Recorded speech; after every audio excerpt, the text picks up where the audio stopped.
Condenan a casi 3 años de cárcel al subinspector de la Policía Local de Granada por maltratar a su pareja. ¿Qué tal? El juzgado le considera culpable de un delito de violencia física y psíquica habitual y otro de menoscabo psíquico contra la que era su compañera sentimental. Lo vamos a ver con más detalles enseguida, pero antes repasamos la actualidad deportiva. Hablaremos de la Vuelta Ciclista a España, que concluirá con 2 etapas en Granada y la llegada en la misma capital. Comenzamos.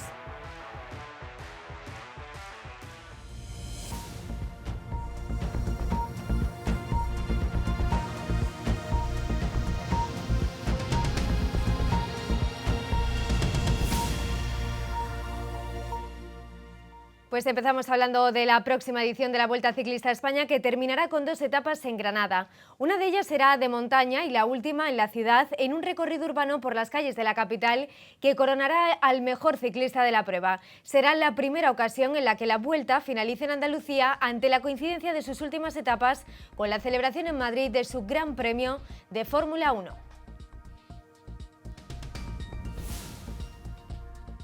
Se le avanzamos en titulares. El subinspector de la Policía Local de Granada, juzgado por maltrato a su pareja, ha sido condenado a casi 3 años de cárcel.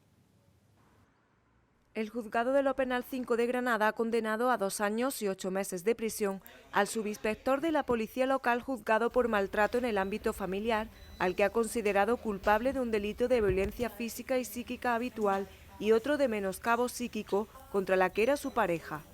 La sentencia señala que en 2017 la relación con el acusado se deterioró gravemente, incrementándose las conductas de control, celos y menosprecio hacia su persona, con insultos y expresiones vejatorias, con el ánimo de humillarla y menoscabar su autoestima, reprochándole su apariencia, su trabajo y sus logros profesionales. También efectuó amenazas verbales y actos de intimidación dirigidos a mantener un control psicológico sobre la denunciante. Además, mantenía una actitud despectiva y hostil hacia sus hijas. Con vinculación a este caso, pero en unas diligencias separadas, el Juzgado de Instrucción 4 de Granada investiga a varios agentes de la Policía Local de Granada en el denominado caso Biogen por la presunta comisión de un delito de revelación y descubrimiento de secretos. Habrían accedido a datos de la expareja del subinspector en el citado sistema de seguimiento de víctimas de violencia machista. Y un hombre ha sido condenado a 11 años de prisión por abusar sexualmente de su sobrina de 5 años en una habitación del propio domicilio familiar. El Tribunal Superior de Justicia de Andalucía ha confirmado una condena de 11 años de prisión para un hombre acusado de abusar sexualmente de su sobrina de 5 años en el domicilio familiar, tras lograr convencerla de que fuera a su cuarto con la excusa de que le iba a leer un cuento. Los hechos ocurrieron en agosto del pasado año 2021, cuando la menor, cuyos padres estaban separados, estaba pasando el fin de semana en la casa donde reside su progenitor con los abuelos y el tío de la pequeña, en un pueblo de la comarca de la Costa Tropical. El acusado, según consta la sentencia, ya había abusado sexualmente de la menor en fechas anteriores en otra instancia del domicilio, y aquel día se encontraba en la vivienda con ella. Le propuso un juego entre ambos, en cuyo contexto se produjo la agresión. Le pidió a la niña que no le dijera a nadie lo que hacían, pues los castigarían a los dos, si bien la menor se lo contó finalmente a su madre. La Audiencia de Granada condenó al acusado como autor de un delito continuado de abuso sexual sobre la pequeña a 11 años de prisión y otros 10 de libertad vigilada, así como la prohibición de aproximarse o comunicarse con la niña durante 12 años tras su salida de la cárcel. Más asuntos. El Castillo de la Calahorra será sede del Festival Internacional de Música y Danza de Granada el próximo verano. El presidente de la Diputación ha anunciado que la institución provincial destinará una partida de su presupuesto para llevar actos culturales al castillo. El Festival de Música y Danza de Granada llegará el próximo verano al Castillo de la Calahorra. Esta fue una de las novedades que anunció el presidente de la Diputación de Granada, Francis Rodríguez, en la presentación del presupuesto para 2026. La institución provincial reforzará así su colaboración con el festival, que llevará parte de su programación al castillo, que es de su propiedad tras adquirirlo el pasado verano. La intención de la Diputación es convertir esta fortaleza, que durante siglos había estado en manos privadas, en un escenario de música, de exposiciones y de gastronomía. Así, para 2026, la institución provincial va a destinar una partida de 350.000 euros de sus presupuestos para llevar actos culturales de primer nivel al Castillo de la Calahorra, que está ubicado en la comarca del Cenete, entre ellos el Festival de Música y Danza de Granada, que cumplirá su 76 edición. Y en Almuñécar ha tenido lugar el acto de colocación de la primera piedra de la senda litoral, una actuación clave de la Diputación que marca el comienzo de las obras en el primer tramo. La Diputación de Granada y el Ayuntamiento de Almuñécar han puesto en marcha la senda del litoral, uno de los proyectos más importantes para la costa tropical. El presidente de la institución provincial, Francis Rodríguez, y el alcalde sexitano, Juan José Ruiz Joya, han colocado la primera piedra en el paraje de Cerro Gordo, con lo que dieron inicio a las obras del primer tramo de este gran corredor costero. La actuación forma parte de un proyecto que alcanzará los 24 kilómetros entre Almuñécar y Salobreña. Rodríguez ha destacado que la senda litoral mejorará la accesibilidad y permitirá disfrutar de uno de los paisajes más espectaculares del Mediterráneo. Por su parte, el alcalde de Almuñécar ha subrayado la importancia de esta inversión de 1,2 millones de euros, que conectará Cerro Gordo con la zona de Cabria y ofrecerá un nuevo espacio para el deporte, el ocio y el turismo. Y fíjense ahora en estas imágenes. Esto es lo que encontró la Policía Local de Granada en el maletero de un vehículo en la calle Yecla. En el interior del coche, dentro de cajas, había nada menos que 20,8 kilos de marihuana. El conductor fue detenido, al igual que otro individuo al que cazó la Policía Nacional en la zona norte de la capital, con más de 4 kilos de cogollo de cannabis ocultos también en el maletero de su coche.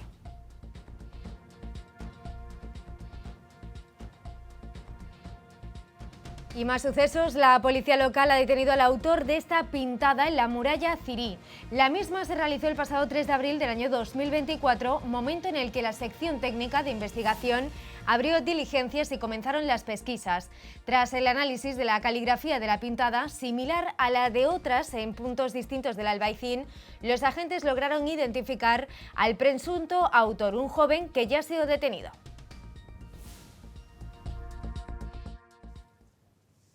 Y más asuntos, el Granada Club de Fútbol continúa preparando la visita del Córdoba este fin de semana y lo hace con la ausencia en el último entrenamiento de Rubén Alcaraz, aunque en principio podrá vestirse de corta.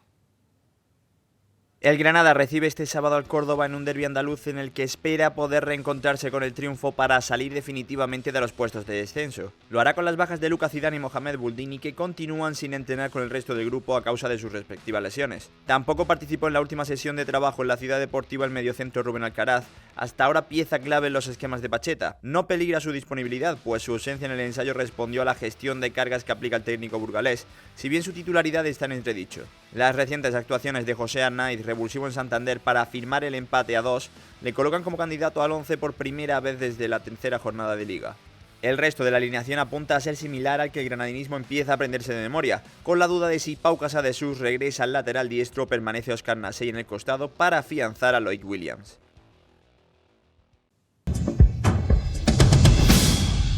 Santos Cerdán sale de la cárcel. El Tribunal Supremo ha decretado libertad provisional para el exsecretario de Organización del Partido Socialista. Considera que no hay riesgo de destrucción de pruebas y ha acordado que comparezca cada 15 días en el juzgado.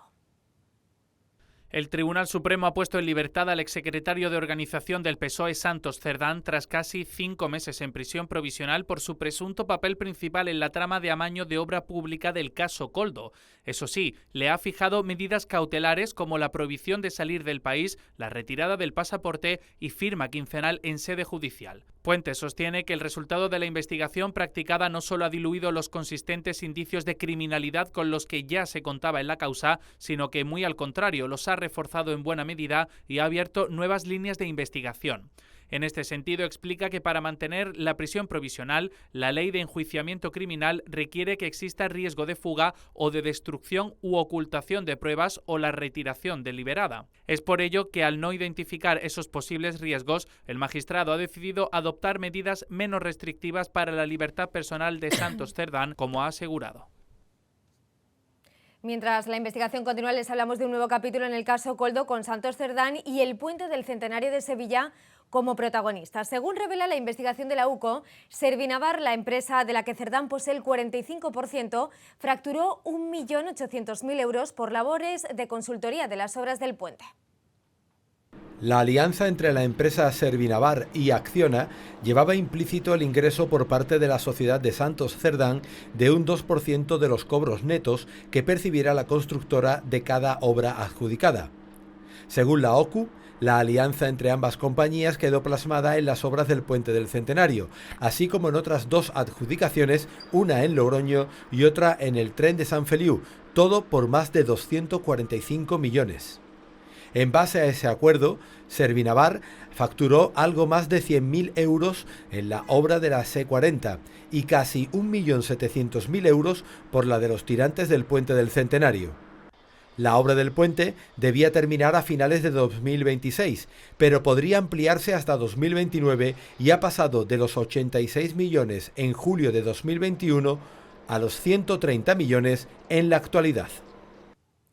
Más asuntos. La Guardia Civil investiga a 8 personas en el marco de la segunda fase del caso Mascarillas que salpica la Diputación de Almería. El Partido Popular de Andalucía ha suspendido de militancia a los 3 detenidos altos cargos del Partido Popular almeriense acusados de una posible trama ilegal relacionada con la compra de mascarillas durante la pandemia.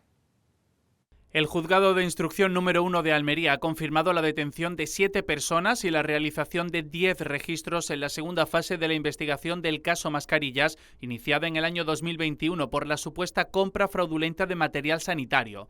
Entre ellos se encuentran el presidente de la Diputación, Javier Aureliano García, el delegado del área de presidencia y vicepresidente segundo de la institución, Fernando Jiménez, y el alcalde de Fines, Rodrigo Sánchez. Ante ello, el PP andaluz ha decidido la suspensión cautelar de militancia del presidente provincial y de la Diputación Javier Aureliano, del vicepresidente Fernando Jiménez y del alcalde de Fines tras haber sido detenidos este martes. Por su lado, el PSOE andaluz, a través del portavoz de Presidencia, Mario Jiménez, ha criticado el silencio vergonzoso, como ha asegurado, del presidente de la Junta y del PP andaluz, Juanma Moreno. Moreno Bonilla tiene que comparecer inmediatamente. Además, el delegado del Gobierno en Madrid, Francisco Martín, ha pedido al PP contundencia con la corrupción. Sé que hemos escuchado decir cosas al señor Feijóo en los últimos meses, ¿verdad? Bueno, ahora tiene desde luego una magnífica oportunidad para actuar con contundencia. Tras las destituciones, las funciones del presidente del PP de Almería serán asumidas por el actual secretario general provincial Ramón Fernández Pacheco, también consejero de Agricultura, Pesca, Agua y Desarrollo Rural. La portavoz del Gobierno andaluz, Carolina España, sostiene que este caso no tiene nada que ver con la Junta de Andalucía. Defiende la reacción contundente, dice, del Partido Popular tras las detenciones. Hay que dejar claro que este caso judicial no tiene nada que ver con la Junta de Andalucía. Podríamos hablar del ámbito del partido político, del ámbito del Partido Popular, y ahí saben ustedes que desde el minuto 1 se actuó con rapidez y con contundencia. Desde el momento en que se conoció esa nota del Tribunal Superior de Justicia, rápidamente pues quedaron suspendidos de militancia de manera inmediata estas personas que estaban afiliadas al partido. Y nada más, eso es lo que le puedo contar desde aquí, desde el Gobierno de la Junta de Andalucía, porque no tenemos más información. Bueno, y este miércoles la secretaria general del PSOE andaluz, María Jesús Montero, ha criticado en el Congreso de los Diputados la respuesta de Juanma Moreno ante este presunto caso de corrupción. Insiste en que dé explicaciones. Que habitualmente, después de la señora Muñoz, me pregunta algún diputado del PP de Andalucía. Qué curioso que en la mañana de hoy no me pregunte. Le toque a usted la pregunta. ¿Por qué? ¿Por qué? Porque ustedes tienen que dar explicaciones de lo que está ocurriendo y ha ocurrido en la Diputación de Almería. Decía antes la señora Muñoz que el señor Sánchez no sabía nada. El señor Moreno Bonilla dijo en el día de ayer que no conocía nada de ese caso y que no le cogían el teléfono en Almería, que ahora lleva por delante a un presidente y a otro vicepresidente. Y el Partido Popular en Andalucía no sabe nada. Eso sí, estas personas forman parte de los órganos de dirección del PP regional. Por tanto, señor Marí, ninguna clase en este sentido. Bueno, y más asuntos. El Papa León XIV está al tanto de la acusación contra el obispo de Cádiz y Ceuta, Rafael Zornoza, y probablemente aceptará su renuncia en los próximos días, aunque no hay fecha concreta para esta decisión. En una declaración a los medios, el pontífice ha insistido en mantener la paciencia frente a la investigación que ya está en manos del propio Vaticano. Se ha abierto una investigación, hay que permitir que la investigación vaya adelante. Con estas palabras, el Papa León XIV ha llamado a la paciencia para esclarecer el caso del obispo de Cádiz, Rafael Zornoza, al que se le acusa de abusar presuntamente de un seminarista durante su etapa como rector del seminario de Getafe.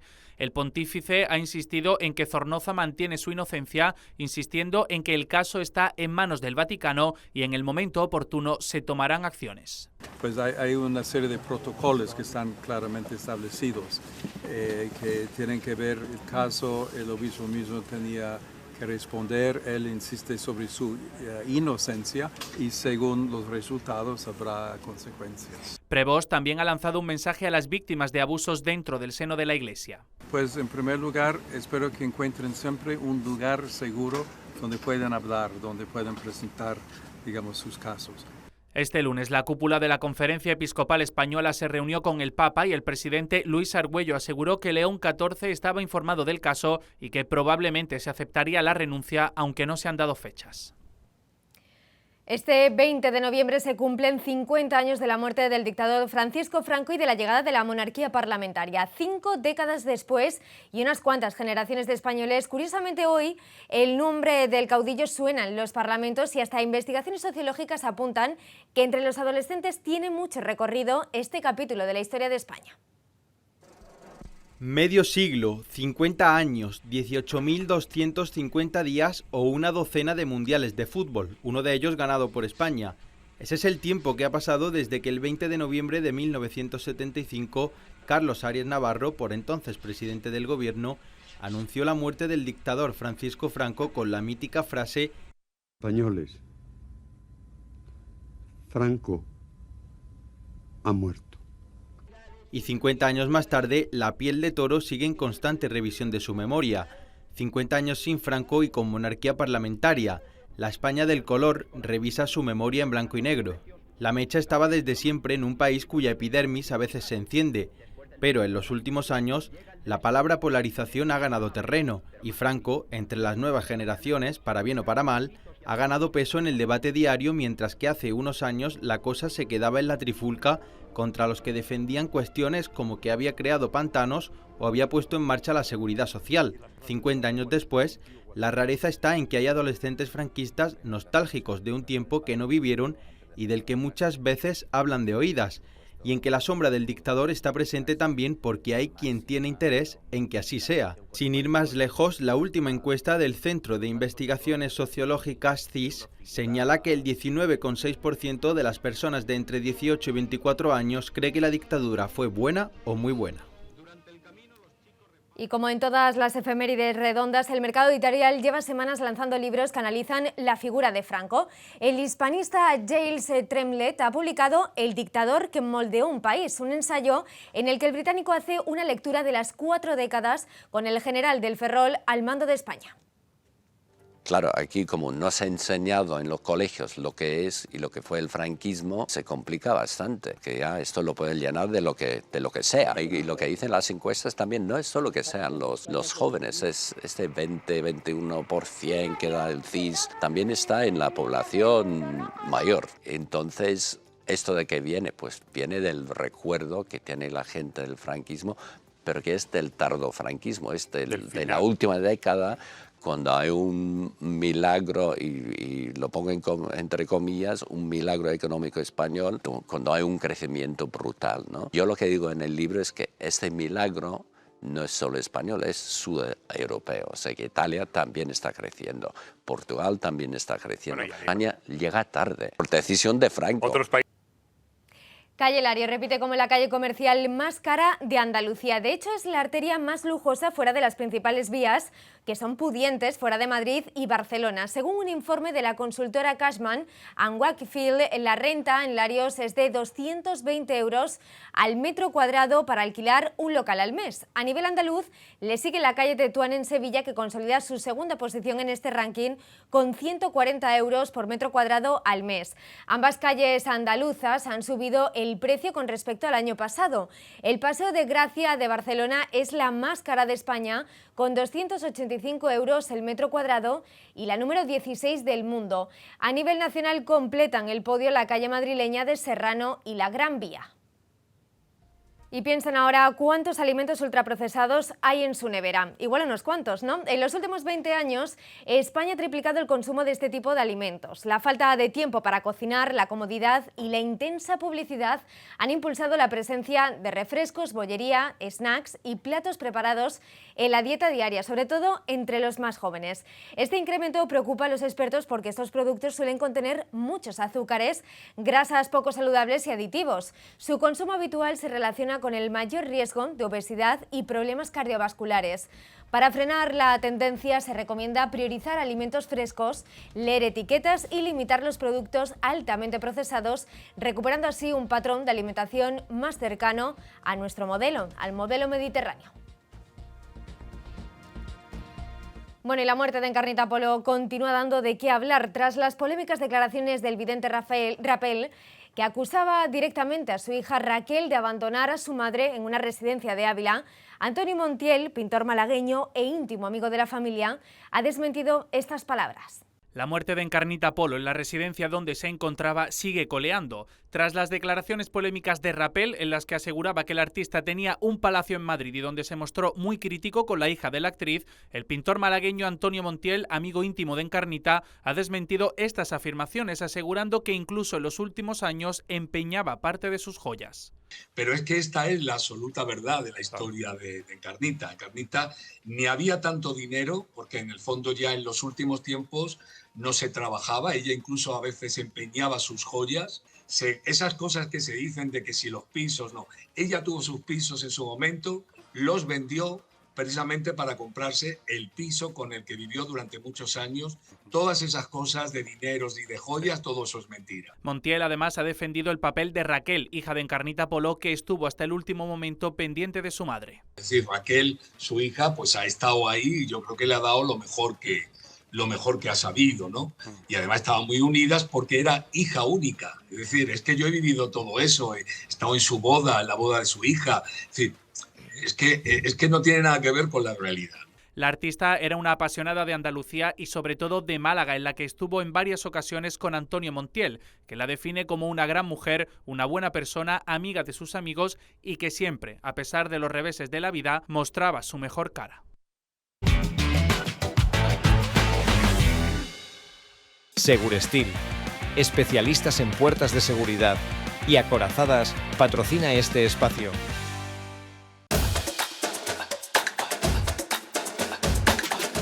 La selección española ya tiene su billete al Mundial. Será el 11º seguido y lo ha conseguido con el punto cosechado ante Turquía.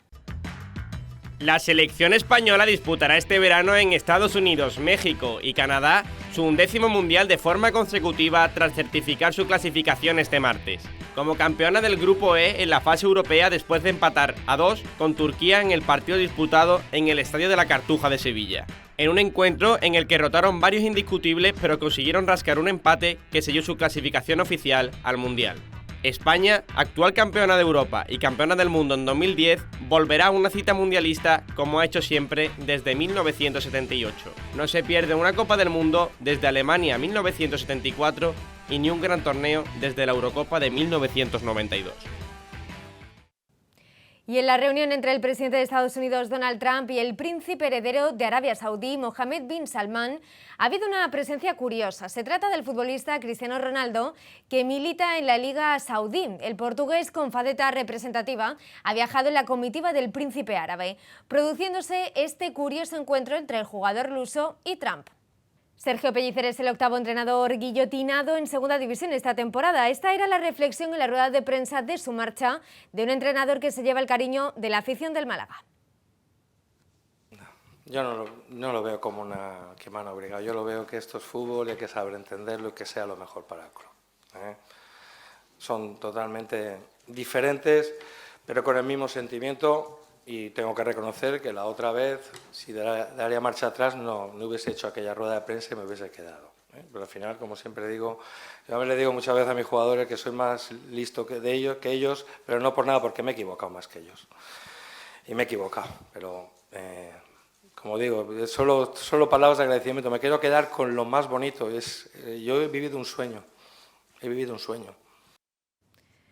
Pues no tenemos tiempo para más, nos marchamos. Ya saben que pueden ampliar todas las noticias en nuestra página web en 101tv.es y en nuestras redes sociales. Gracias por acompañarnos un día más.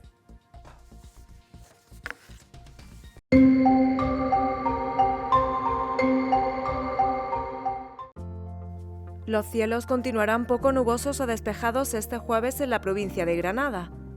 Habrá intervalos nubosos en las sierras. Las temperaturas bajarán y está previsto que se produzcan heladas débiles en las sierras. Los vientos soplarán de flojos a moderados de componente norte durante esta jornada.